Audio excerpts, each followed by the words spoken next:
repasar o integrar los conceptos que hemos visto en las semanas anteriores. A ver.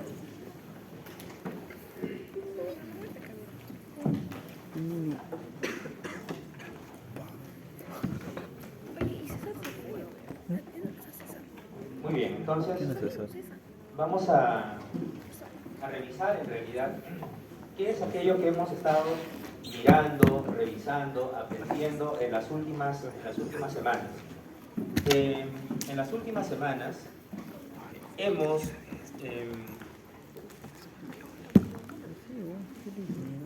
nos hemos introducido en el mundo de los microorganismos que afectan ¿a quién? A las personas, a los humanos, que llamaremos finalmente como pacientes, ¿correcto? Estas personas, estos pacientes, ¿qué es lo que tienen en común? Que necesitan, requieren muchas veces, ¿qué cosa? Determinar cuál es la causa, cuál es el motivo, cuál es aquel agente causante que está produciéndoles un cuadro clínico, ¿no? Y en este semestre estamos conociendo a muchos agentes causantes, especialmente muchas bacterias, muchos virus, muchos hongos y en otra asignatura muchos parásitos también. Bien, a ver, permítanme un segundo, por favor. Quiero ver si... Muchas gracias, hermano. No me lo configuro para que cuide mi batería. Muy bien, entonces vamos a empezar a revisar nuestra sesión. Yo creo que hay un inconveniente con el puntero acá, pero si no me manejo desde acá, no hay ningún problema. Muy bien, señores. Lo que vamos a hacer es básicamente recordar los puntos más cruciales, los puntos más importantes de las semanas que han pasado hasta el momento. Solamente me voy a enfocar en aquellos datos relacionados al cuadro clínico y cómo pueden estar ligados con qué o con quién, con los mecanismos patogénicos de cada uno de estos microorganismos. Vamos a revisar desde el sistema nervioso central hasta tracto genitourinario. Rápidamente nada más. Si vemos en el primer caso, solamente vamos a enfocarnos en lo puntual. Mujer de 20 años con fiebre alta, escalofríos, cefalea intensa y lesiones cutáneas purpúricas, ¿no? ¿Cuáles son los datos importantes ahí? Cefalea intensa, ¿no? Y lesiones cutáneas purpúricas. Cuando hablamos de cefalea intensa, señores, una vez que nos dicen cefalea intensa, de repente, a ver, vamos a ver si dice el caso, se muestra confuso, ¿no? Y muy agitado el paciente. Si hablamos de confusión, de agitación, no lo dice ahí, pero de repente si nos dice también dolor de nuca, ¿no? O dolor de tipo meningeo, ¿no? Y para eso saben ustedes que hay dos pruebas importantes, el signo de Kernin y el signo de Brunzinski, ¿correcto?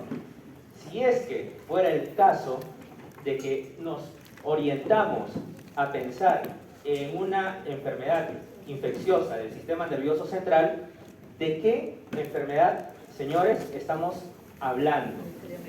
Neisseria meningitidis, o de qué tipo de patógeno en todo caso, ¿no? Neisseria meningitidis. A ver, ¿por qué Neisseria meningitidis? ¿Por qué no Listeria monocitogenes? ¿Por qué no Clostridium tetani? ¿Por qué no? ¿Cuál otro? Streptococcus pyogenes también veíamos, ¿no? No, Streptococcus agalactiae, ¿correcto? Streptococcus agalactiae o Streptococcus del grupo B. Muy bien. ¿Por qué no Streptococcus del grupo B? ¿Por qué no Listeria monocitogenes, etcétera? Ya me van diciendo ustedes. Si hablamos de Listeria monocitogenes, tendríamos que tener algún antecedente relacionado a qué? A la alimentación, ¿correcto? Porque Listeria monocitogenes se contagia de la misma manera o se adquiere de la misma manera que este patógeno. No, ¿verdad? Este patógeno del cual ustedes están presumiendo que es, ya saben cuál es, ¿no? ¿Cómo se contagia? ¿Por los alimentos o por otra vía? Vía aérea, muy bien, vía aérea, ¿no? ¿Y por qué no pensar también en Streptococcus agalactiae? Si también Streptococcus agalactiae produce meningitis. Pero no lesiones, por favor. Afecta naturalmente a mujeres embarazadas y a personas inmunosuprimidas. Mujeres embarazadas, muy bien. Mujeres embarazadas, ¿no? Y personas inmunosuprimidas.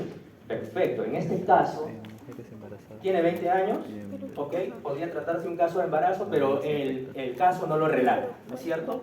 No es una mujer embarazada y tampoco habla de que haya tenido algún niño. Entonces, como muy bien dice su compañero, Streptococcus agalactiae está más bien relacionado ¿a qué? Al contagio en el trabajo de parto, ¿no? Porque lo transmite la mamá al niño. La pregunta es, ¿y la mamá cómo o en dónde y cómo adquirió este patógeno? ¿En dónde se encuentra, para empezar, el patógeno, Streptococcus?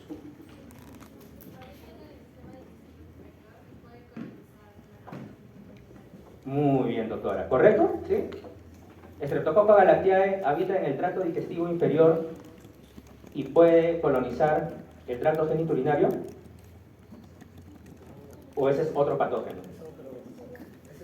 Lo que ha dicho su compañera está muy bien, pero es otro patógeno, creo, ¿no? ¿O quién me dice que sí? Lo que ha dicho su compañera es más bien propio de quién. ¿Propio de quién? Es más, lo hemos visto en la clase más bien de tracto genitourinario, ¿correcto? ¿Se acuerdan? Que habita en el tracto digestivo y que más bien, debido a la anatomía de una dama, puede ser trasladado el patógeno hacia el tracto genitourinario, ¿correcto? E. coli, muy bien, doctora. Escherichia coli uropatogénica, ¿no? Entonces, ese es el mecanismo por el cual Escherichia coli uropatogénica puede colonizar, mejor dicho, e infectar el tracto genitourinario. En este caso, Streptococcus agalactiae, ¿en dónde reside o cómo se contagia? En el ambiente. Streptococcus agalactiae, sí, en el ambiente. Porque finalmente quien va a terminar sufriendo la enfermedad es el niño, ¿no es cierto? Es el feto o el niño, o puede transmitirse por vía transplacentaria al feto, o también durante el nacimiento del niño a través del canal vaginal. Vive de forma comensal, dicen por acá. ¿Será? ¿Sí? Streptococcus agalactiae vive de forma comensal en el tracto genitourinario, en el canal vaginal de las damas. No. Puede hacerle si una mujer está colonizada con Streptococcus agalactiae, ¿hace algún síntoma? Irritación, prurito. ¿No? No necesariamente, y en realidad no ocurre. Streptococcus agalactiae más bien reside ahí en el canal vaginal, ¿no? Y puede estar ahí en una homeostasis, vamos a decir así, ¿no? Con la mujer, ¿correcto? Pero cuando detecta el paso, pues evidentemente, de una persona inmunodeprimida, ¿como quién? Como un niño, ¿verdad? Imagínense un feto que está naciendo, evidentemente lo va a colonizar. Lo va a colonizar y va a producir ¿qué cosa? ¿Qué tipo de enfermedad? Meningitis neonatal, ¿no es cierto? Enfermedad neonatal, meningitis neonatal, eso es, muy bien. Entonces, ven ustedes que entre los 4 patógenos primeros que hemos conocido, puede ser el uno, puede ser el otro, pero también a la vez no es el uno o no es el otro por tal o tal motivo. Sea mecanismo de contagio, sea síntomas que pueden presentar, sea tal vez también el mecanismo patogénico propiamente dicho, etcétera, etcétera. Muy bien. Entonces, veamos a continuación también lo siguiente, que es muy importante. Ya están quedándose ustedes con las ideas principales, ¿no es cierto?, sobre Neisseria meningitidis. ¿En dónde habita Neisseria meningitidis? En la nasofaringe. Muy bien. Que se transmite de persona a persona, al estornudar, al hablar, con las gotículas respiratorias. Y una vez que llega a la nasofaringe, decíamos que puede habitar, díganme si es así o no, puede habitar por cuánto tiempo en la nasofaringe. Puede habitar ahí por bastante tiempo, ¿correcto? puede habitar ahí por bastante tiempo. El detalle está en que, ¿qué es lo que ocurre? Ahí está el Neisseria meningitidis, ¿no? Es un meningococo, es un diplococo. Puede estar ahí en el moco de la nasofaringe. Pero ¿qué es lo que ocurre una vez que el paciente tiene características como para dar paso a que esta bacteria atraviese el epitelio de la nasofaringe? El epitelio de la nasofaringe. Atraviesa el epitelio de la nasofaringe primero para entrar luego a nivel sistémico. La pregunta es, ¿cómo atraviesa aquí abajo el meningococo el epitelio de la nasofaringe? ¿Cómo se llama este mecanismo por el cual este meningococo atraviesa? Vean la célula cómo atraviesa. Paracelular dicen por acá, transcelular dicen por allá. No es caballo de Troya. Caballo de Troya, ¿seguros? No, caballo.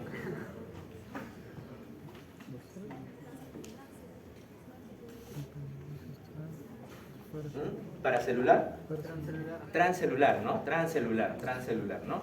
Les decía, acuérdense nada más que trans viene de también, o suena parecido a atravesar, ¿no? Trans y atravesar, pueden ahí relacionar. ¿Atraviesa qué? El medio de la célula propiamente dicho, ¿no? No pasa por el medio de dos células, sino atraviesa el medio de una célula, atraviesa, ¿no? Entonces, ese tra les puede hacer acordar que se trata efectivamente de una vía transcelular. Y una vez que atraviesa por el medio de las células, llega al torrente sanguíneo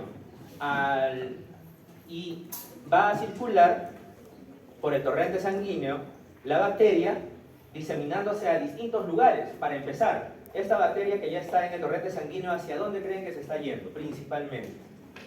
Hacia la médula espinal. A la médula, al sistema nervioso central, porque finalmente lo que va a causar esta bacteria es meningitis bacteriana, la famosa meningitis bacteriana por meningococo, ¿no es cierto? Pero en este paso, rápidamente decíamos, en este paso hacia el sistema nervioso central, la bacteria, vean ustedes cómo aquí está la bacteria, aquí está la bacteria, aquí está la bacteria, va chocando, si ustedes quieren, ¿con quién? Va chocando con la pared vascular. Y al chocar con la pared vascular, la pared bacteriana, la pared celular bacteriana con la pared vascular, ¿qué hay en la pared bacteriana que va a ocasionar una reacción en la pared vascular? Microsangrados. No, ¿qué hay? ¿Qué componente hay en la pared celular bacteriana que va a ocasionar una reacción en la pared vascular? Los ligosacáridos. Tiene cápsula, ¿ok? ¿Qué más puede tener? Ligosacáridos. Lipopolisacárido tiene una bacteria gram negativa como esta o no? No. ¿O tiene oligosacárido? Oligosacárido, muy bien. El oligosacárido, ¿qué es lo que tiene su estructura? El oligosacárido tiene dos componentes, ¿no? El lipopolisacárido tiene tres componentes, el oligosacárido tiene dos componentes. ¿Cuáles son esos dos componentes? En la parte más interna de la bacteria, ¿cómo se llama ese componente?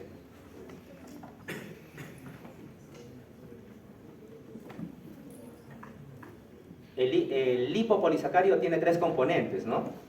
En la parte más interna tiene un componente que se llama lípido A. En la parte del medio tiene un componente que se llama, ¿cómo? Núcleo polisacárido o core, ¿no es cierto? Y en la parte externa del lipopolisacárido, ¿qué hay? ¿Antígeno cero? El antígeno, muy bien, es la parte antigénica, ¿no es cierto? Es la parte antigénica, muy bien. El oligosacárido tiene todo menos el antígeno, o sea, solamente tiene el lípido A en la parte más interna de la bacteria y al medio tiene el core polisacárido, muy bien, o el núcleo polisacárido. Entonces, entre ese núcleo polisacárido y el lípido A, ¿qué es, señores, aquello que va a reaccionar con la pared vascular? Porque entre el núcleo polisacárido y el lípido A, una de esas dos sustancias es, ¿qué cosa? Actúa como una endotoxina bacteriana. Muy bien, doctor, actúa como una endotoxina, el lípido A.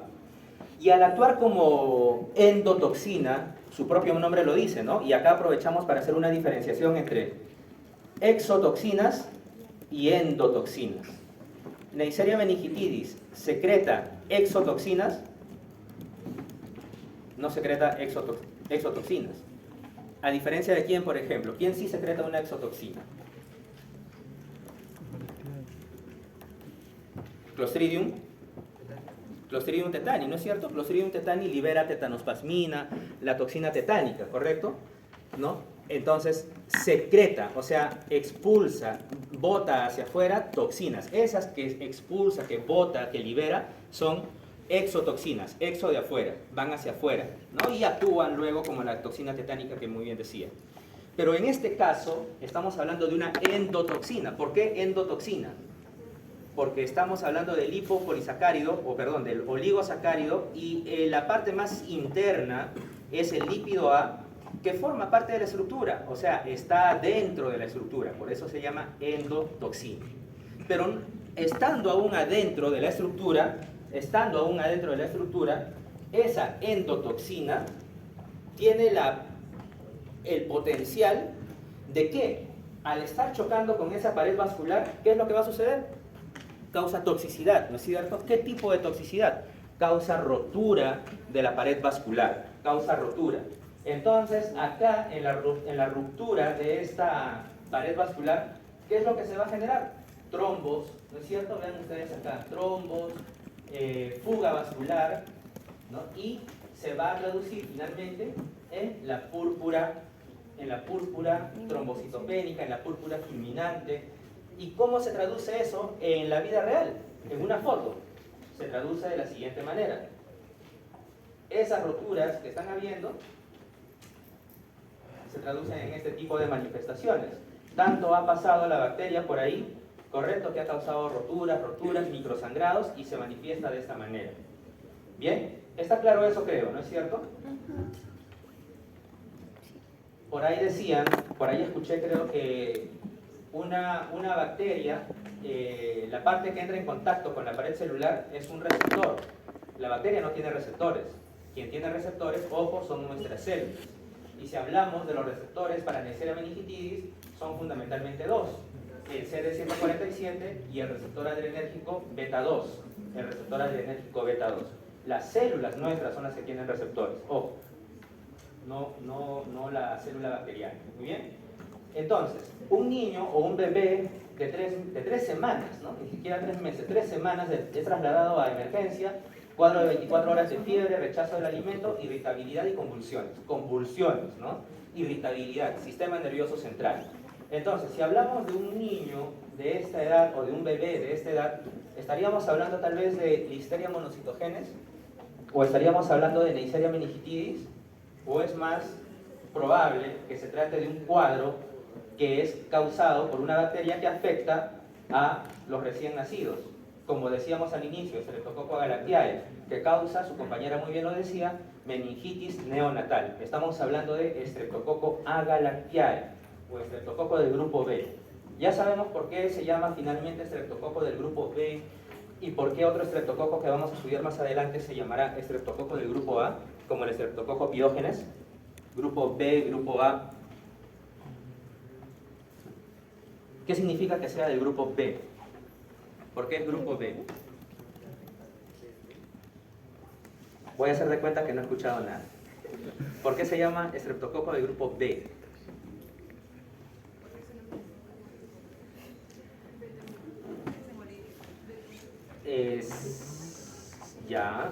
Es un estreptococo, ya me están hablando de la clasificación hemolítica, muy bien, hasta ahí estamos bien, porque recuerden, si han visto en la primera parte del capítulo de Streptococcus, el Streptococcus se divide, o se clasifica, mejor dicho, en estreptococos alfa hemolíticos, beta hemolíticos y gamma hemolíticos. ¿Cuál es el que tiene una clasificación adicional o una subclasificación, si ustedes quieren? ¿El alfa, el beta o el gamma? ¿El beta hemolítico? El beta hemolítico está relacionado a lo que les voy a decir, que dependiendo de su estructura antigénica se puede clasificar en la clasificación, vale la redundancia, de los antígenos de Landsfield.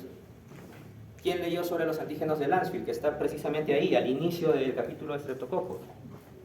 Esa clasificación de Landsfield es la que clasifica precisamente, vale la redundancia nuevamente, a ese antígeno del estreptococo en antígeno A, antígeno B, antígeno C, etc. Y le da el nombre de estreptococo del grupo tal, del grupo tal, del grupo A, del grupo B. Pero esa clasificación de Landsfield, en la que decimos grupo A, grupo B, les pregunto nuevamente, ¿está en la clasificación mayor de alfa hemolíticos, beta hemolíticos o gamma hemolíticos? Está ahí. ¿Quién está con los libros?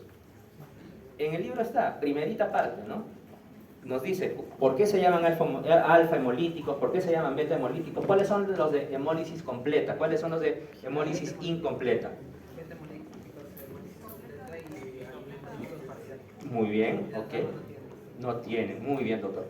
La pregunta es, ahora, ¿la clasificación de Landsfield corresponde a los alfa hemolíticos, a los beta o a los gamma? ¿O a todos? ¿A todos, dicen? No, no es a todos. ¿Beta dicen ahí? ¿Lo dice porque está seguro o lo dice porque a ver si es? Lo dice el Murray, dice. Ah, si es el Murray, es ley entonces. Muy bien, doctor, perfecto. Entonces estamos hablando del estreptococo del grupo B, el estreptococo galactiae. Muy bien.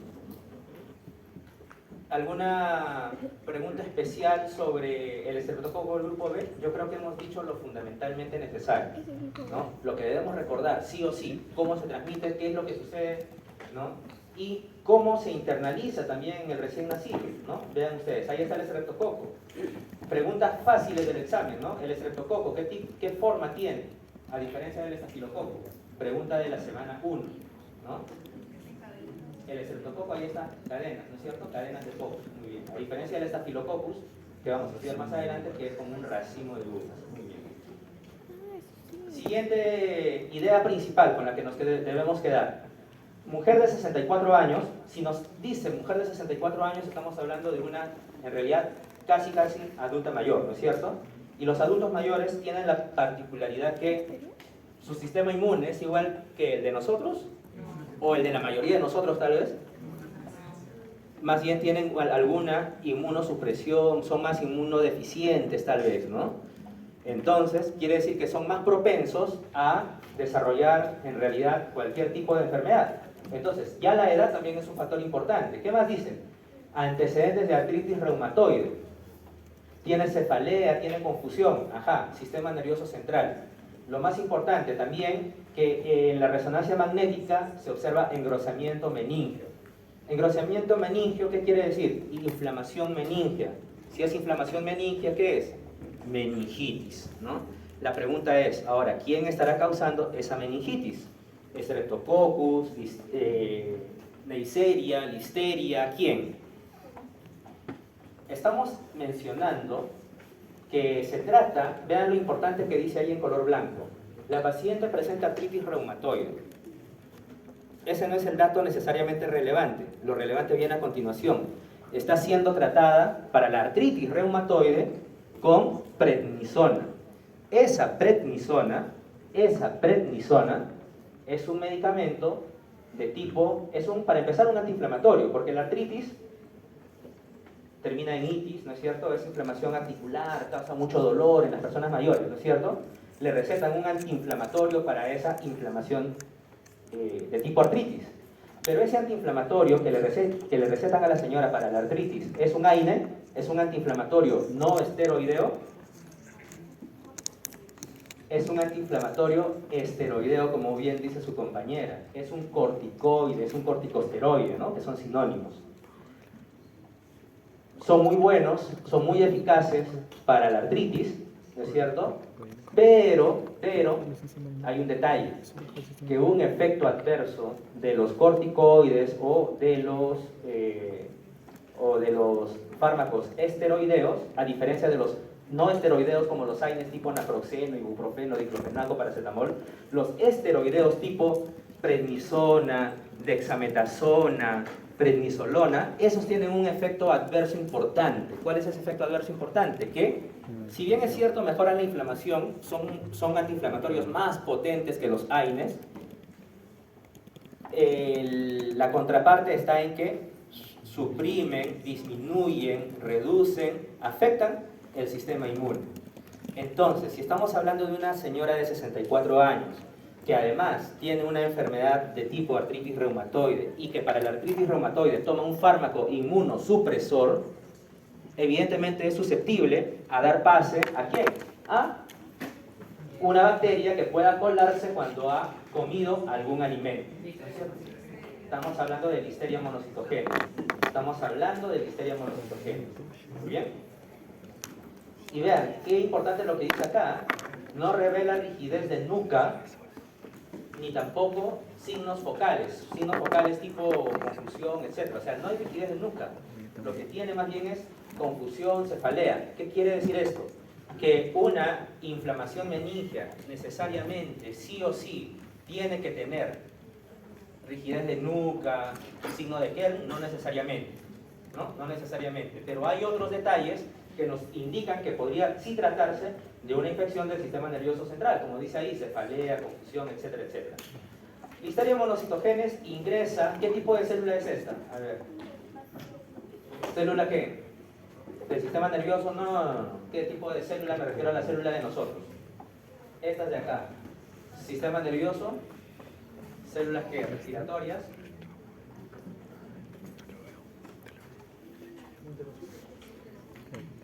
De la boca. Del tracto gastrointestinal, ¿correcto? Porque la bacteria, al ser ingerida por los alimentos, va a llegar finalmente al tracto gastrointestinal. Esta bacteria puede vivir en el medio ambiente, inclusive en refrigeración, y para ello inactiva un gen que se llama el gen TRFA. Está ahí inactivado, el gen TRFA que le permite ahí sostenerse en el medio ambiente o en los alimentos procesados o refrigerados. Pero cuando ingresa a nuestro organismo, ese gen se activa. Y al activarse, activa también otros factores de virulencia, como los que le van a servir a la bacteria para ingresar en nuestras células del tracto digestivo. Esas células que ingresan, o esas bacterias que ingresan a las células del tracto digestivo, necesitan factores de virulencia como las internalinas. Muy bien, doctora, las internalinas. Y las internalinas que le ayudan a ingresar a la bacteria, ven ustedes cómo ingresa, se forma esta especie de vacuola, ¿no es cierto?, que encierra a la bacteria adentro de la célula, se forma esta especie de vacuola, pero esa vacuola necesita romperse. La bacteria va a romper esa vacuola que tiene ahí aprisionada a la bacteria. Al estar aprisionada, esa bacteria va a producir otros factores de virulencia. ¿Cómo se llaman esos factores de virulencia? Listeriolicina. LLO dice ahí. Es la listeriosina O. Muy bien, la listeriosina O. Que le permite, ¿qué cosa? Escapar de la vacuola intracelular. Y además tenemos ahí la 2-PLC, significa fosfolipasa C, ¿no? Fosfolipasa. Listeriolicina, fosfolipasa son enzimas en realidad que le permiten a la bacteria deshacerse de esa vacuola.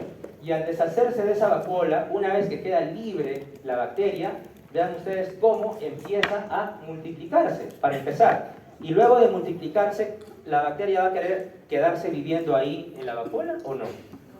No, va a querer salir, evidentemente. Perdón, ¿va a querer quedarse viviendo en la célula solita? No, evidentemente, ¿no? Va a querer salir, ¿a qué? A contagiar otras células, ¿no? Y se va multiplicando y va contagiando otras células. ¿Qué utiliza la bacteria para pasar de célula a célula? Filamentos actinos. Acá.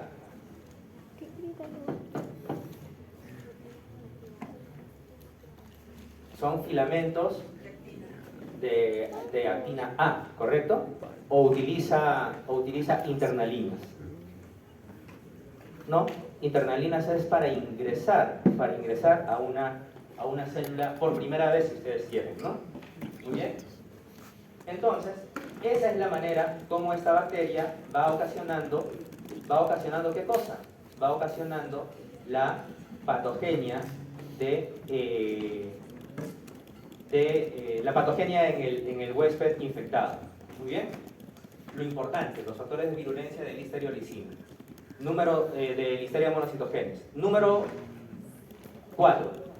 Recién nacida, estamos hablando de una recién nacida de 9 días, trasladada al hospital por sus padres que explican que lleva 10 horas incapaz de mamar y con dificultades para abrir la mandíbula. Vean ustedes, es una bebé de 9 días nada más. Bebé de 9 días en proceso de lactancia. Quiere mamar de su madre, pero no puede, dice, abrir la mandíbula. No puede, ¿no? Quiere mamar, pero no puede abrir la boca, no puede abrir la mandíbula. Una niñita de 9 días. ¿Qué estará pasando? Cuando ya les dicen dificultad para abrir la mandíbula, ¿cómo se llama eso? Trismo. Trismo, ¿verdad? O se llama epistótonos. ¿Sí? Epistótonos. Para la dificultad para abrir la mandíbula. Trismo o epistótonos, que tienen que ver con este patógeno. Trismo, muy bien, doctor. Muy bien. Trismo, muy bien. Y además, el caso nos dice que los padres de la paciente, o sea, de la bebita, habían detectado un exudado maloliente de su cordón umbilical en los días anteriores. Justo acaba de dar a luz, ¿no? Y le cortaron el cordón umbilical y producía en el ombligo un exudado maloliente. ¿Qué quiere decir? Que hay una infección ahí. Y si dicen que le cortaron el cordón umbilical, o mejor, no dicen, ¿no? Pero se entiende que le cortaron el cordón umbilical y que por ahí sale un exudado maloliente, ¿con qué se corta el cordón umbilical? Tijeras. ¿Y qué pasaría si esa tijera está infectada de esta bacteria? Evidentemente va a ingresar a infectar a la bebita de 9 días, o recién nacida en ese caso todavía, ¿no es cierto? Muy bien. Entonces, le corta el cordón umbilical. Se infecta la paciente y la paciente presenta no solamente el trismo que ha dicho su compañero, es decir, la dificultad para mamar, ¿no es cierto?, sino también epistótonos. ¿Cómo es ese epistótonos? Es una contractura, rigidez muscular prolongada, dicen acá, ¿no es cierto? ¿Sí? Epistótonos, muy bien. ¿Qué más presenta? Hipersensibilidad, ok, y el exudado del ombligo. La pregunta es, esa contracción llamada epistótonos, ¿no?, de todo el cuerpo o de la gran parte del cuerpo o del cuerpecito de esta bebé, y la contracción o la rigidez de la mandíbula, ¿a qué se debe? Problema neurológico. Tétanos, Clostridium tetani, muy bien. Pero si vamos más adentro, más al fondo, ¿a qué se debe? Nuevamente, ya sé que estamos hablando, muy bien, lo han dicho ustedes, de Clostridium tetani, de tétanos, pero ¿qué está causando esa rigidez? ¿Por qué la niña no se puede mover? Y también un adulto, ¿por qué no podría moverse si se infectara con Clostridium tetani? Problemas neurológicos. Produce tetanospasmina, ¿sí? Tetanospasmina.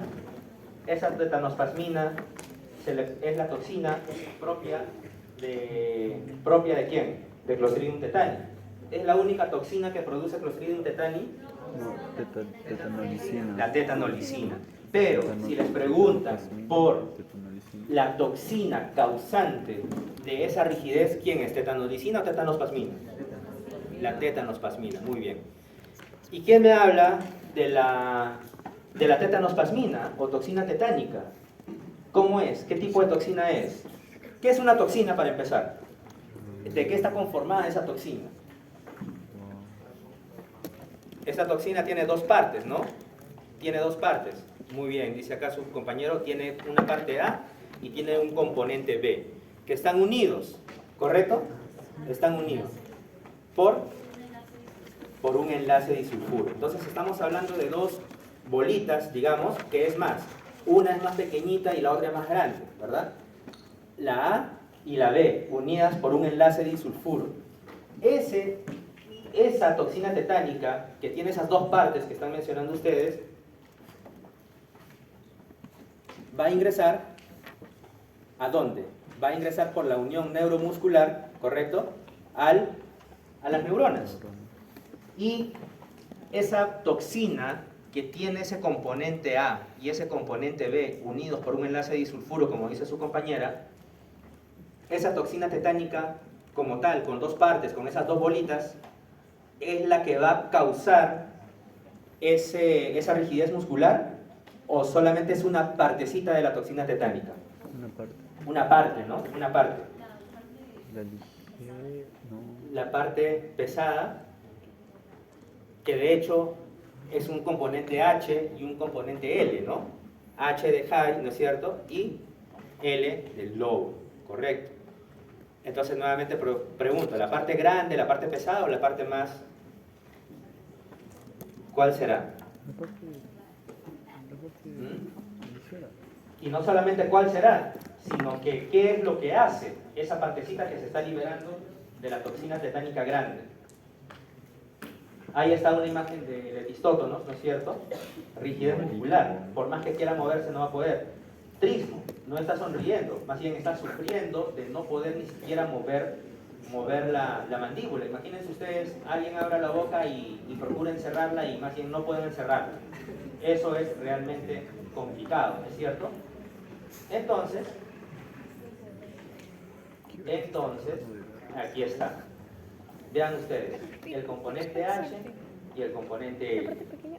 Acá, de repente nos pinchamos con un clavo oxidado, o el caso de la niña, que le cortaron el cordón umbilical con una tijera y tal vez esa tijera estaba infectada, o esa pinza estaba infectada de esta bacteria. La bacteria, ¿qué es lo que va a hacer? Libera en la unión neuromuscular la toxina tetánica. Como ven ustedes, esta bacteria no es la que va a ingresar a la neurona. Aquí está la bacteria, ven ustedes, ¿no? Un clostridio. Aquí está la bacteria en forma de espora. No es la bacteria la que va a ingresar a la neurona. La bacteria está fuera de nuestro organismo. Es más, vive como espora. ¿Qué es una espora? La bacteria vegetativa es la que está aquí abajito, ¿no? O al medio. Pero la espora está más arriba. ¿Qué quiere decir que esa bacteria haga o se forme como una espora? Hay un ambiente adverso. La espora, muy bien doctor, a ver. Que hay un ambiente adverso. Le permite sobrevivir en un ambiente adverso. Muy bien. Las esporas son una formación bacteriana que le permiten sobrevivir a la bacteria en un ambiente adverso, como un clavo oxidado, como el medio ambiente, el calor, etcétera, etcétera. Entonces, esa bacteria que está viviendo en un ambiente adverso es una espora. Ahí está la espora. Muchas veces estas esporas tienen esta forma de palillo de tambor, ¿no es cierto? Y esa espora que tiene forma de palillo de tambor contiene a la bacteria justo en la punta de lo que vendría a ser el palillo de tambor, ¿no? Todo lo demás es pura espora. La pregunta es, ¿qué bacterias forman esporas? Todas. ¿Todas? No. Pregunta de examen. ¿Qué bacterias forman esporas? Son solamente dos, por lo menos de las que estamos estudiando. Muy bien, ya escuché la respuesta. Bacillus, el género Bacillus, que vamos a estudiar después, y los clostridios, ¿no? El género Clostridium. Pregunta de examen, ¿no? ¿Quiénes forman esporas? Solamente dos. Bacillus, como el Bacillus anthracis, que vamos a estudiarlo en el segundo módulo, y los Clostridiums, como este Clostridium tetani del primer módulo. De hecho, no va a ser el único Clostridio que vamos a estudiar. Luego vamos a estudiar a Clostridium botulinum, ¿no? Que produce otra toxina, que es la toxina botulínica, etcétera, etcétera, ¿no? Pero producen esporas. Muy bien. Entonces, ya estamos claros, señores, que lo que ingresa a la neurona no es la bacteria, ¿verdad? No me vayan a decir que la bacteria infecta la unión y ingresa a la neurona, ¿no? No ingresa la bacteria a la neurona. Lo que ingresa es la toxina tetánica. Y cuando ingresa la toxina tetánica, vean ustedes, ingresa la toxina, ya están las dos partes todavía, y se libera la parte pesada y se libera la parte ligera. ¿Quién, señores, ingresa aquí al nervio central? ¿La parte pesada o la parte ligera? La ligera. La parte ligera, muy bien, ¿no? Es lo que preguntábamos hace un rato. Y esa parte ligera lo que va a hacer aquí, en esta posición o en este lugar, ¿qué va a hacer? Se va a posicionar ahí y va a inhibir la liberación de neurotransmisores relacionados ¿a qué? Al movimiento. La pregunta es, ¿cuáles son esos neurotransmisores? El neurotransmisor GABA y la glicina, muy bien. ¿Cuál otro receptor?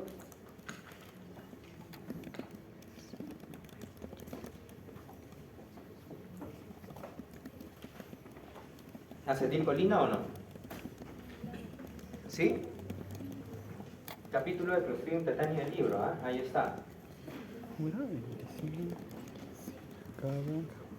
¿Cuál es el neurotransmisor que me permite a mí estar en movimiento, alzar el brazo, bajar el brazo, etcétera?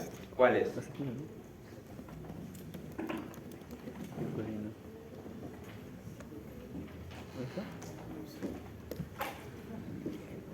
No parece libro, ¿o sí? GABA, glicina. Yo me compré otro libro, entonces. ¿Sí? ¿Seguros? No vaya a ser que les pregunten, ¿ah? Está en el libro. Pero no es libro, es un resumen. Ya vi que no leyeron, entonces por eso les digo que está en el libro. O ruta, lo que es. De verdad, te juro, parece algo. Siguiente. Durante un periodo de 4 semanas, Ah, clínica. en agosto, ¿no? Agosto. Estados Unidos, agosto, ¿qué es? Verano, ¿no es cierto? Este libro es de Estados Unidos. Y no lo compro. 29 personas presentan fiebre alta, cefalea, rigidez de nuca y fotofobia. Nuevamente, sistema nervioso central. La pregunta es, ¿qué será? Neisseria, Streptococcus pyogenes, Listeria monocitogenes, ¿qué será? ¿O será tal vez un virus? Está diciendo que muchas personas, es decir, un brote epidémico, se contagiaron. 29 personas decía, ¿no? Eso es típico de eso es típico de los virus, ¿no? Esta cantidad, ¿no? Numerosa. Las bacterias generalmente es transmisión de persona a persona, pero de manera más limitada, ¿no? Pero cuando hablamos de los virus son, si quieren ustedes, entre comillas, todavía mucho más transmisibles. La pregunta es, ¿de qué virus estamos hablando? Estamos hablando de un picornavirus y específicamente estamos hablando de los famosos enterovirus. La familia de los picornavirus, de los cuales vamos a estudiar otros virus más adelante, como el virus de la hepatitis A, los picornavirus son los virus más pequeñitos que hay. Son los virus más pequeñitos que hay. Creo que en la clase 1 y en el libro Murray inclusive tienen un comparativo ustedes de bacterias, virus y de los virus, el más pequeñito, en la clase 2, ¿no? Cuando hablamos de virus. Virus ADN, virus ARN, hay un comparativo de los más grandes y los más pequeñitos ADN y los más pequeñitos ARN. Este es el más pequeñito ARN o ADN. ARN. ARN, muy bien. Un picornavirus es un virus ARN.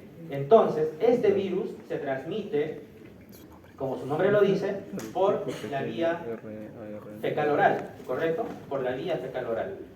Y una vez que ingresa esta bacteria, este virus, en la célula que va a infectar, porque ya me imagino que no tengo que decir nuevamente que todo virus necesita ingresar a una célula, ¿verdad?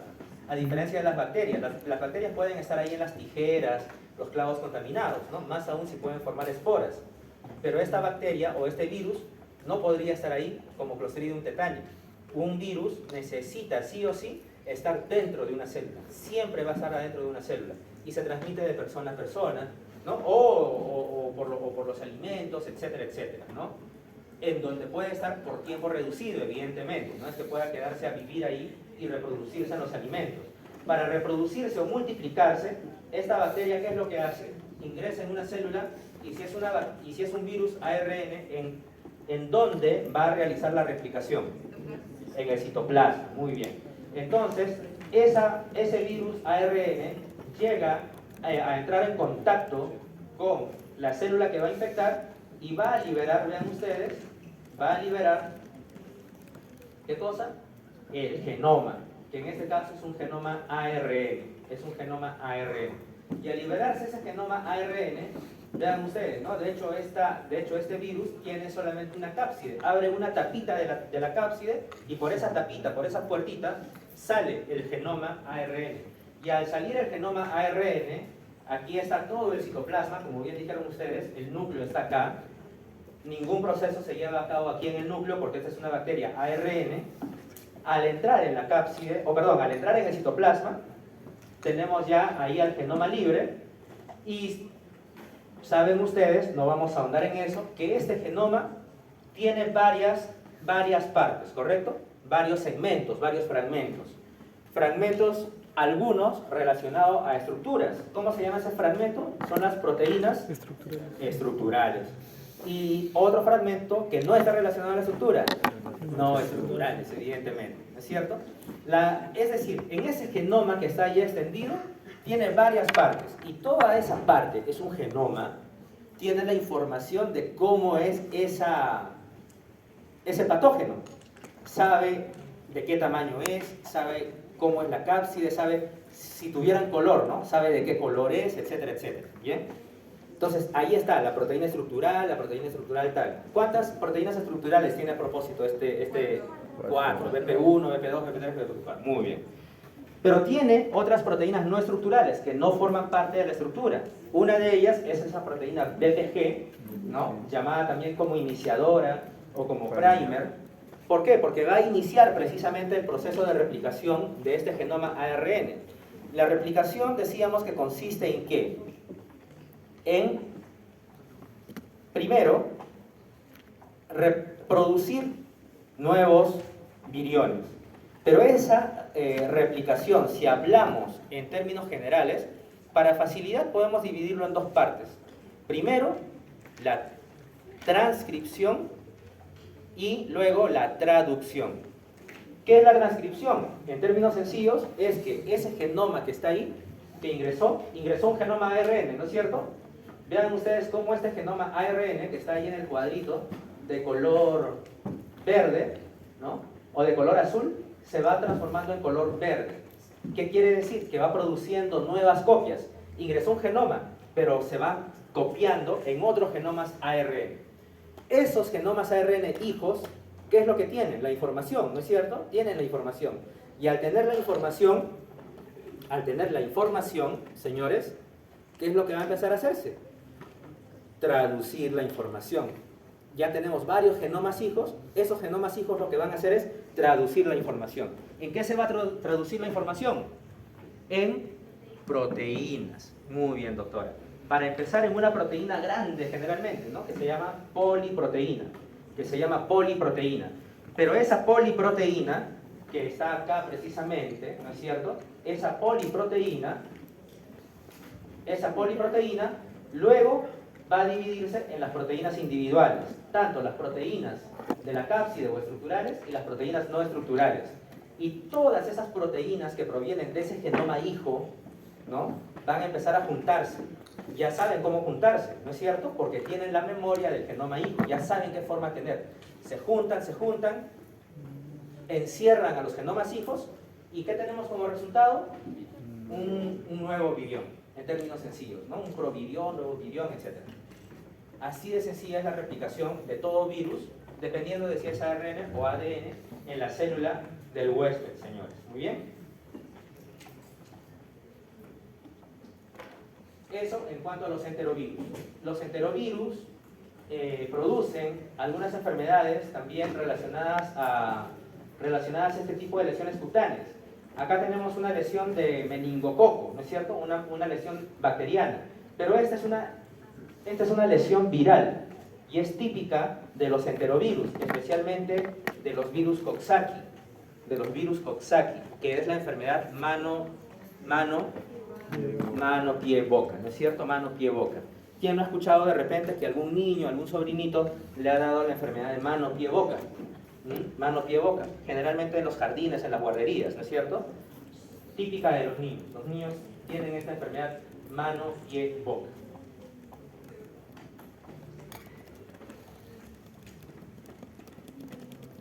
¿Sabemos todos cuál es la diferencia entre meningitis y encefalitis? ¿Sí? Encefalitis podríamos decirle también meningoencefalitis, ¿no es cierto?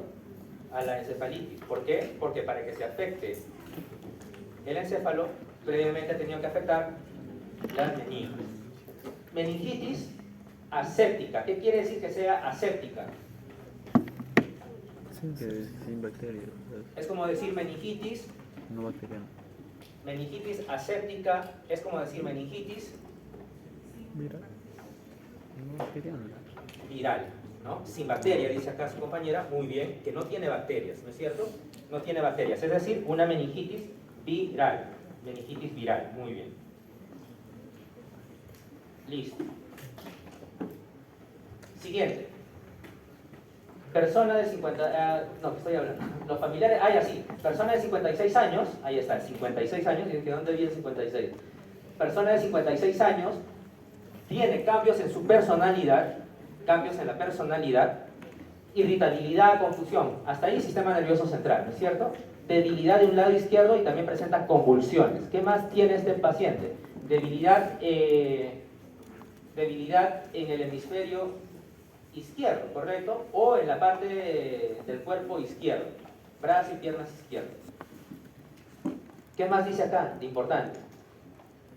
Tiene cefalea, paciente es trasladado por la esposa, ¿ok?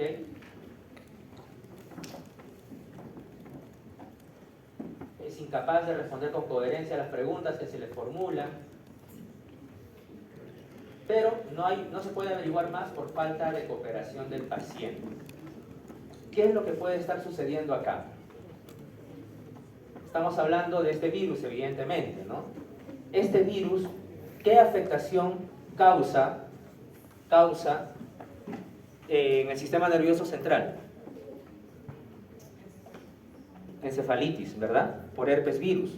Los herpes virus producen encefalitis. ¿Y por qué un herpes virus, que puede ser un herpes labial, que es el herpes simple tipo 1, o el herpes genital, que es el herpes simple tipo 2, puede llegar hasta ahí? ¿Por qué? ¿Por qué es neurotrópico? Si hablamos del herpes tipo 1, que es el herpes labial, ingresa, ¿ok?, por las células, ¿no?, orofaciales, causa el herpes, causa esas heriditas en la boca, ¿no es cierto?, que son dolorosas o indoloras. Si fuera herpes genital, esas ulceritas son dolorosas o indoloras, si fuera herpes genital. ¿Sí? Herpes causa indolora, ¿sí? Lo cierto es que estos virus del herpes labial o del herpes genital pueden internalizarse en las neuronas. ¿Por qué un herpes ingresa a las neuronas? Es neurotrópico, muy bien, doctor, es neurotrópico. Y al ingresar a las neuronas, estos virus herpes entran en fase de latencia. Esa fase de latencia, o esa latencia, es una característica primordial en todo virus herpes. ¿Estamos? En todo virus herpes.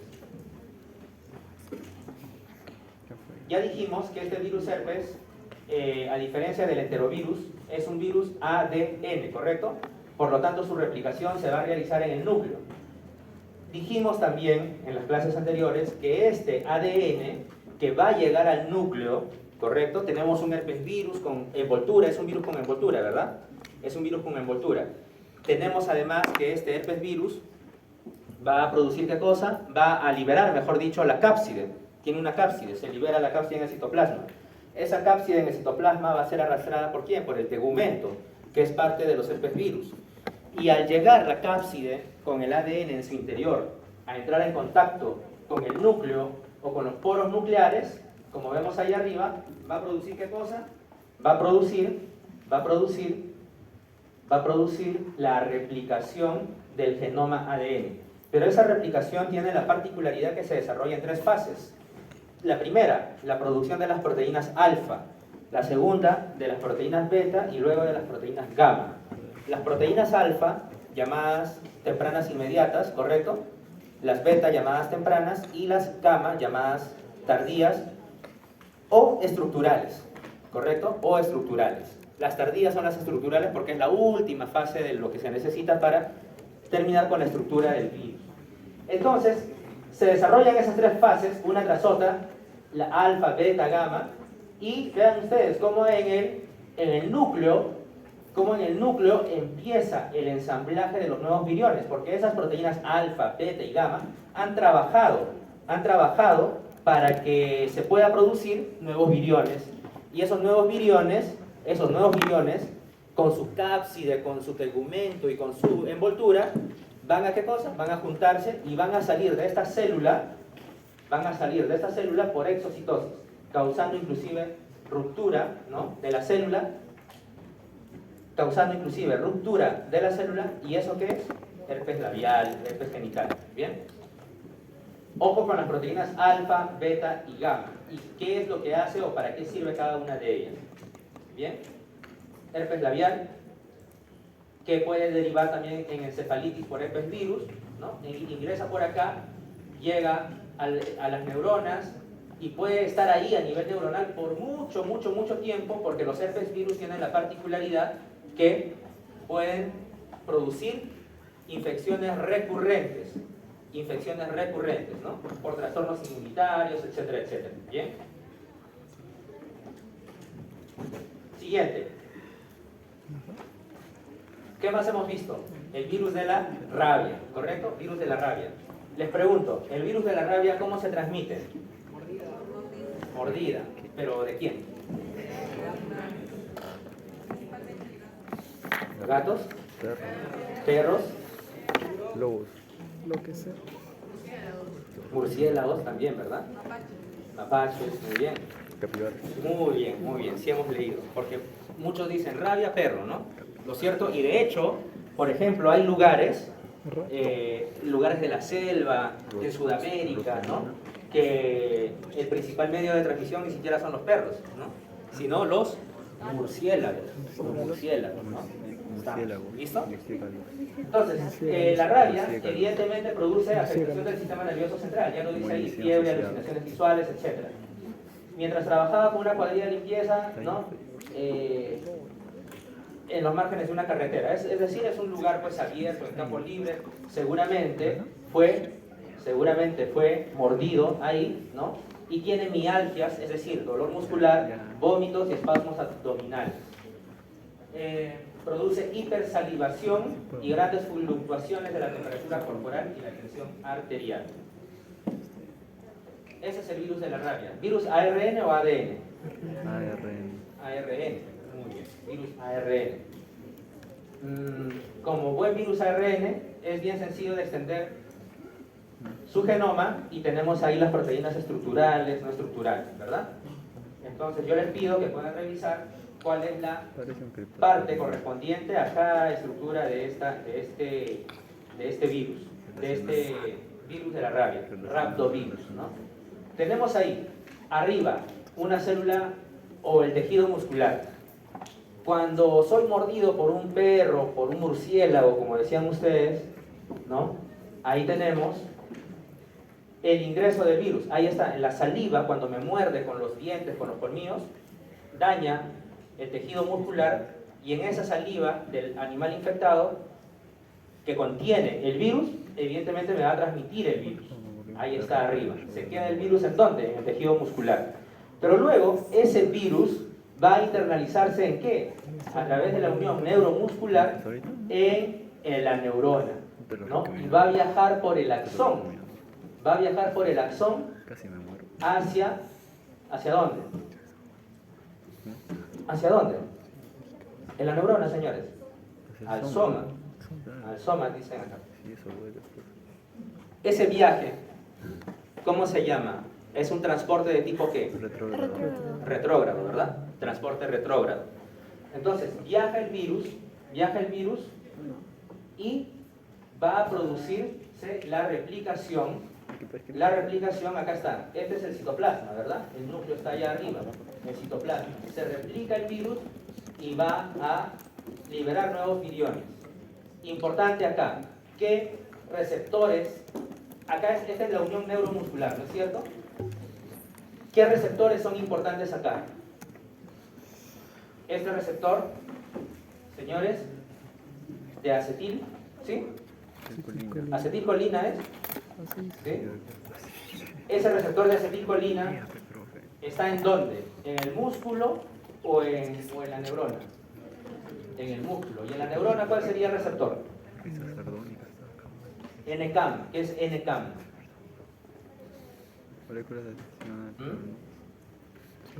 Es decir, el virus llega ahí en la unión neuromuscular. Ahí tiene tanto un receptor para músculo como un receptor para neurona. y ahí recién se puede internalizar en la neurona para iniciar o para llevar a cabo su replicación arriba todavía, ¿no? En el soma de la neurona, en el citoplasma específicamente. ¿Bien? Paciente con fiebre, cefalea intensa, náuseas, vómitos y alteraciones del estado mental. La paloma. Rigidez de nuca y signo de Kerning positivo. Signo de Kerning positivo y rigidez de nuca.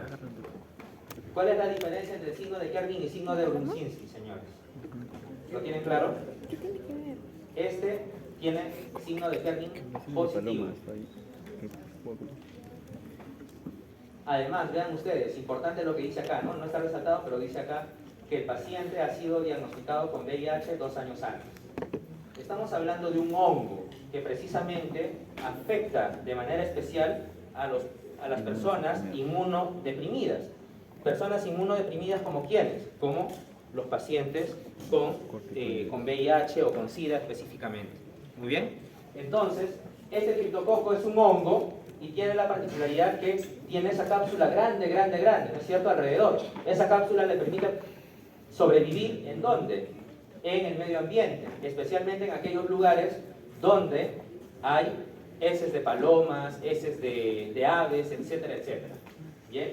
Y puede estar ahí el Cryptococcus. Recuerden ustedes que estamos hablando de un hongo.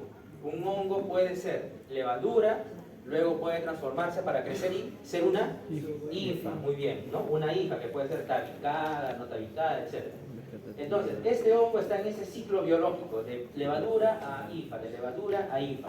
Pero ¿qué sucede cuando una persona está caminando ahí por los árboles y justo se encuentra que está por ahí contaminado con Cryptococcus, con el hongo? Aspira, ¿no es cierto? Aspira ese hongo y va a ingresar a el tracto respiratorio, este hongo. ¿Y va a llegar hasta dónde? Hasta el alveolo. Y una vez que llega al alveolo, vean ustedes cómo va inclusive a internalizarse en los macrófagos, etcétera, que le van a ayudar a propagarse. Y a propagarse tanto es así que por la sangre, y acá tenemos precisamente, aquí está el macrófago, ¿no?, que había sido infectado. Llega el macrófago y atraviesa la barrera hematoencefálica, llega al sistema nervioso central. ¿Cómo se llama ese mecanismo? Ahí está, ¿no es cierto? Caballo de Troya. Pero además, este hongo tiene la particularidad que atraviesa la barrera hematoencefálica de las otras dos formas. Ahí está, la vía transcelular o transcistosis, atravesando la célula, y la vía paracelular, que es en medio de dos células. ¿Estamos? Entonces estamos hablando de Cryptococcus. Estamos hablando de Cryptococcus.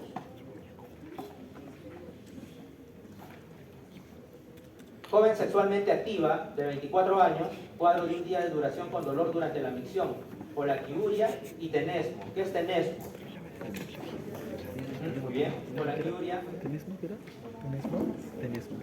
Estamos hablando de Crisis sardónica. Escherichia coli uropatogénica. Escherichia coli uropatogénica dijimos que nos acordemos de dos enfermedades fundamentalmente. ¿Cuáles eran? Otra cosa es tenesmo. Cistitis, muy bien, y pielonefritis, muy bien. Cistitis y pielonefritis. ¿Qué es lo que ocurre con esta bacteria? Su compañera ya lo decía al inicio, ¿no? Hay bacterias como esta que habitan ¿en dónde? Habitan en el tracto, en la flora gastrointestinal, ¿no es cierto? Y muchas veces puede ser trasladado ¿a dónde? Al tracto urinario. Al tracto urinario. Es trasladado al tracto urinario. Esta bacteria,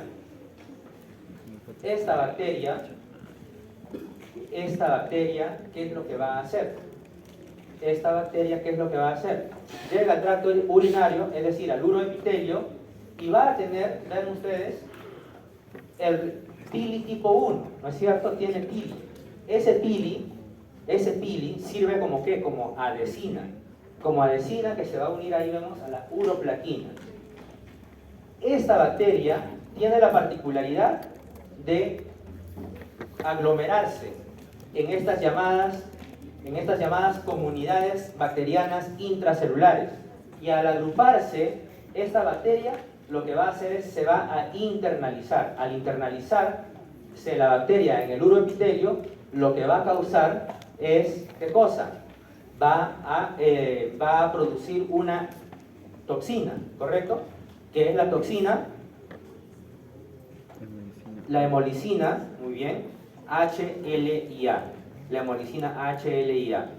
¿Esa hemolicina es una endotoxina o una exotoxina? Exo. ¿Cómo se quiere? Hemolicina. Hemolicina. ¿Y ya? Les dije que va a liberar una toxina, ¿no es cierto? ¿Qué quiere decir? Es una exotoxina, que es la responsable de la exfoliación, es decir, del barrido celular, de la inflamación. Y esa inflamación es la que se traduce en cistitis y pielonefritis por la hemolicina HLIA, liberada por la bacteria. Muy bien. Entonces, decíamos que este patógeno puede vivir en el tracto gastrointestinal, en el tracto urinario y en el torrente sanguíneo para diseminarse también. Muy bien.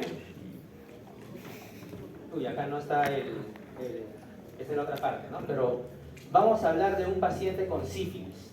Sífilis causado por quién? Por treponema pallidum, ¿no? Por treponema pallidum. Esta bacteria tiene forma de ¿qué? Espiroqueta. Es una espiroqueta que tiene forma de sacacorchos, de tirabuzón, etcétera, etcétera, ¿no es cierto? Causa una enfermedad llamada sífilis. La sífilis, señores,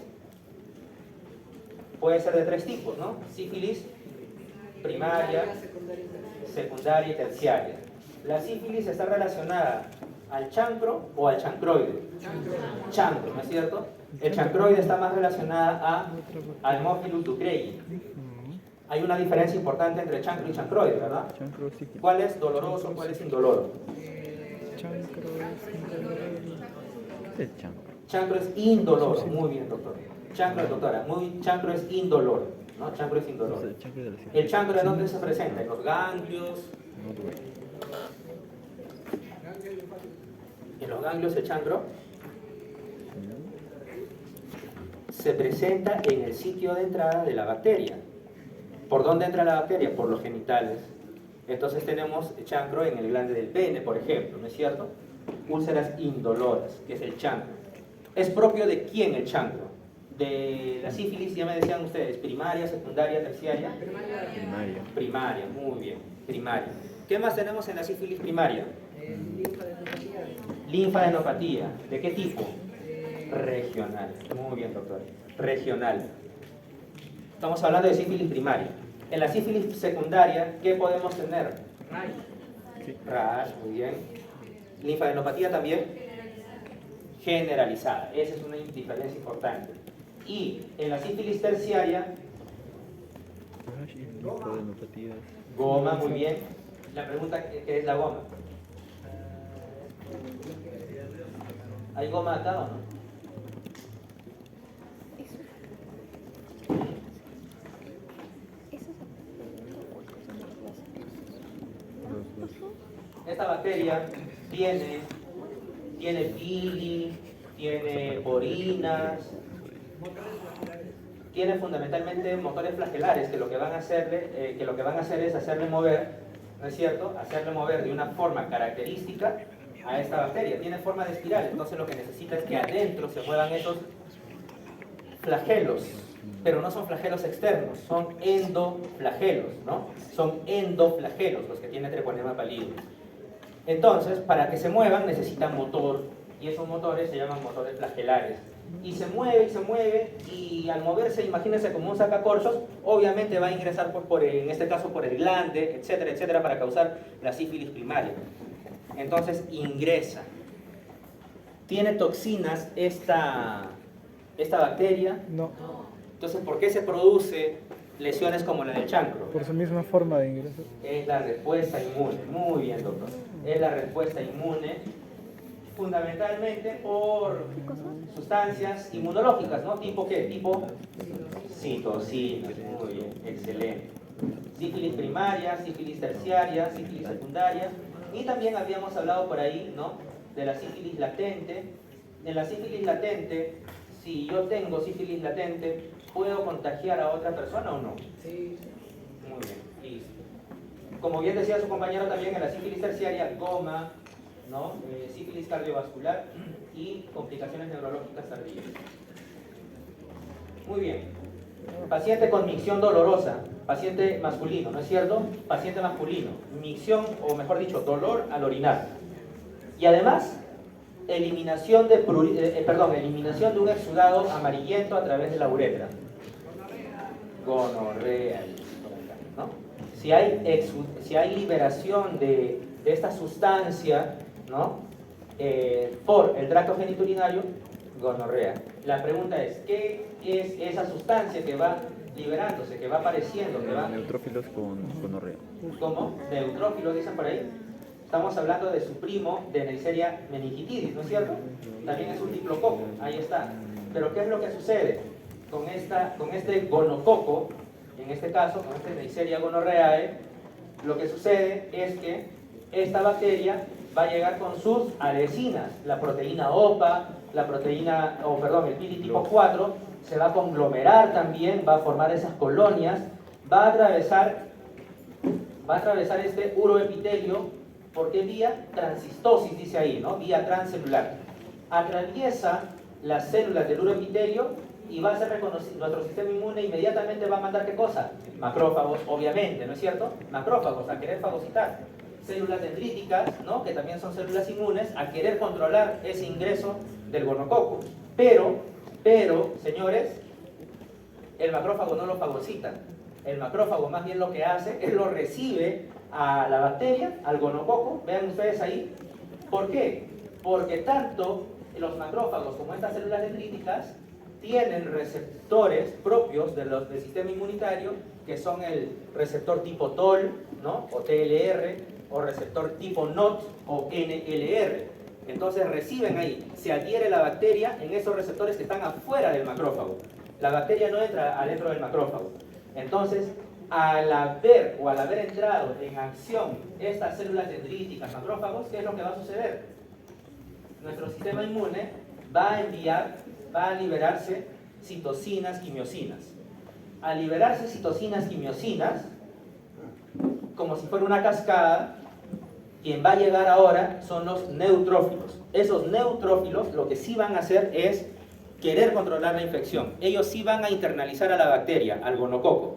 Y al internalizar al gonococo, evidentemente van a haber gonococos que van siendo capturados, fagocitados, y esos neutrófilos con el gonococo adentro es lo que representa ese exudado purulento, amarillento. ¿Estamos? Entonces va eliminándose. Que puede ser exudado en gran cantidad, como decía el caso, o puede ser un exudado microscópico también, ¿no? Microscópico. Entonces uno dice, no tengo nada, o inclusive puede terminar contagiando a otra persona y más bien está infectada con gonorrea. Tratamiento de la sífilis, señores, penicilina. De gonorrea, no penicilina. Muy bien. Paciente de 26 años, lesiones dolorosas y pruriginosas en el cuerpo del pene, penicilina. cefalea, Gonorrea. relaciones sexuales sin protección. ¿Cuál otro qué es? ¿Para quién sí es? ¿Para clamilla? Vamos a hablar rápidamente. Ya, esa no viene. Lesiones dolorosas pruriginosas en el cuerpo del pene. Vamos a hablar de herpes simple tipo 2, ¿no? Que en realidad, señores, no amerita mayor profundidad, ya que hemos hablado cómo es que se replica el herpes simple tipo 1 en las células. Lo mismo va a suceder acá, pero en las células del tracto genital. Se transmite por vía sexual fundamentalmente, pero ya sabemos que tiene la capacidad de, desde el epitelio genital, llegar al sistema nervioso central a través de las neuronas. Transporte retrógrado primero y luego anterógrado para regresar al sitio inicial de la infección y causar recurrencias, sea en los genitales o sea a nivel orofacial, si se tratara del herpes labial. Muy bien. Últimos 4. Herpes puede causar meningitis. Siguiente. Mujer de 27 años. Cefalea, irritación faríngea y malestar de una semana de duración. Presenta erupción cutánea, relaciones sexuales sin protección con otros hombres. Tiene linfadenopatía cervical y axilar. Ojo, linfadenopatía cervical y axilar. ¿Qué quiere decir eso? Estamos hablando del VIH. Si hablamos del VIH, yo quisiera irme rápidamente acá. Para empezar, su estructura es, o su genoma es ARN, ADN, Oh, no, retrovirus. Es un retrovirus, muy bien. Tiene cápside, ¿correcto? Y tiene envoltura también, ¿sí? La envoltura está compuesta ¿por qué? Por dos glicoproteínas muy importantes. GP120 y GP41, ¿no? Una se llama adesina y la otra se llama ¿Y con el GP120i? o proteína de adhesión, perdón, y la otra se llama proteína de 41. fusión. ¿Cuál es la de adhesión y cuál es la de fusión? Además, este VIH tiene Adhesión. tres enzimas importantísimas para causar su patogenia. Las proteasas, las integrasas y la retrotranscriptasa o transcriptasa inversa. En el proceso patogénico de ingreso del VIH a una célula nueva, ¿cuál es la que primero actúa? ¿La integrasa, la retrotranscriptasa o la proteasa? ¿Proteasa? ¿Cuál es la primera que va a entrar en acción? Proteasa para destruir los... La retrotranscriptasa, dice su compañera, ¿sí? ¿La integrasa? Proteasa para Aquí eliminar está. las histonas. Aquí está, Creo. aquí está. Para empezar, cuando llega este virus a la célula, es reconocida por un receptor y por un correceptor, ¿verdad? ¿Cuál es el receptor para el VIH? CD64. CD4, muy bien. ¿Y el correceptor puede ser? CCR, sí. CCR5 o CXCR4. Entonces, ¿quién dijo que lo primero o la primera enzima que va a actuar es la retrotranscriptasa? ¿Están seguros? Sí, ¿no? Porque, vean ustedes, se libera el genoma y es un genoma de tipo retroviral. Y si es un genoma de tipo retroviral, un ARN retroviral, ya sabemos cómo es la historia natural, digamos. Si tenemos ARN, se transforma en... No, ARN se transforma, en general quiero decir, la historia natural normal. Un ARN se transforma en proteínas, ¿no es cierto? Un ADN se transforma en ARN primero y luego en proteínas. Pero en este caso, este ARN no se va a transformar directo en proteínas. ¿Se va a transformar en qué? Va a retroceder. Va a transformarse en ADN. Entonces, para eso necesita una enzima que se llama retrotranscriptasa. Ahí está, de color amarillo, vean ustedes, esa bolita amarilla, y ahí están los dos ARNs. Esa bolita amarilla se pega al ARN y vean ustedes cómo va transformando el ARN que es rojito, oscuro, se transforma en ese rosado que viene a ser un ADN. Entonces ya tenemos el ADN. Ese ADN llega hasta acá. Vean ustedes, un ADN necesita ¿qué? Núcleo, citoplasma. Núcleo, llega al núcleo. Ahí está nuestro núcleo.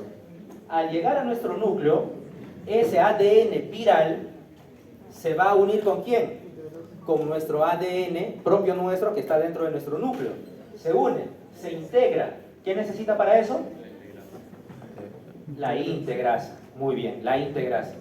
¿Esa unión es temporal o ya queda para siempre? Para siempre. Para siempre, ¿no? Esta es una enfermedad para siempre. Para siempre. Vean ustedes cómo está aquí este ADN viral, ¿no? Unido con nuestro ADN propio nuestro. Imagínense matar a nuestro ADN si se le pudiera matar. No podríamos, ¿no es cierto? Entonces, este ADN viral que está acá, integrado, ya sí, ahí sí, como ADN, va a empezar el ciclo de replicación. ¿Cómo es el ciclo de replicación? ADN se transforma en ¿quién? ARN. Ahí está el ARN. Y justo el ARN sale del núcleo. Y ese ARN mensajero, fuera del núcleo, en el citoplasma, ¿qué es lo que va a hacer? Va a continuar a producir ¿qué cosa? Proteínas. Poliproteínas primero, y para romper esa poliproteína, ¿qué se necesita? Proteasas. Las proteasas van a terminar dando lugar, ¿no?, a los demás componentes del virus, ¿no? Se ensambla y se forman los nuevos viriones de VIH. Y esto es una historia de por vida. Esto es una historia de por vida. ¿Hay medicamentos actualmente para VIH o no? ¿No? ¿Seguros? O sea, si alguien se enfermó de VIH ya fue. No, sí hay, pero para tratamiento... Sí hay, ¿no es cierto? Hay, por ejemplo, inhibidores ¿de qué? Retrotranscriptasa. ¿Qué es lo que quisiéramos? ¿Qué harían ustedes si les preguntan, ¿no? Doctor, ¿cómo podríamos controlar el VIH, la infección por VIH, mejor dicho? Acá tienen ya ustedes 3 enzimas importantes, la retrotranscriptasa, la integrasa y la proteasa. ¿BPH? ¿Qué pasaría si bloqueamos la acción de una de esas enzimas? No pasa. No sé. Si se inhibiera la acción de una de esas enzimas. Existen actualmente fármacos que se llaman inhibidores de la retrotranscriptasa, ¿no es cierto? Inhibidores de la retrotranscriptasa. Lo que hacen es, no bloquean la producción de nuevos viriones, no bloquean la integrasa, no bloquean la proteasa, pero sí la retrotranscriptasa. Y de alguna manera, procuran no curar, no eliminar, pero sí por lo menos enlentecer todo este ciclo que hemos mencionado hace unos instantes. ¿Estamos? Muy bien. Listo. Sí se puede. Finalmente, yo creo que podemos terminar de esa manera y permítame entonces llamar la asistencia. Hemos tratado de resumir en poco tiempo lo más relevante de nuestra sesión del día de hoy. ¿Listo? Muy bien, señores, entonces permítanme por favor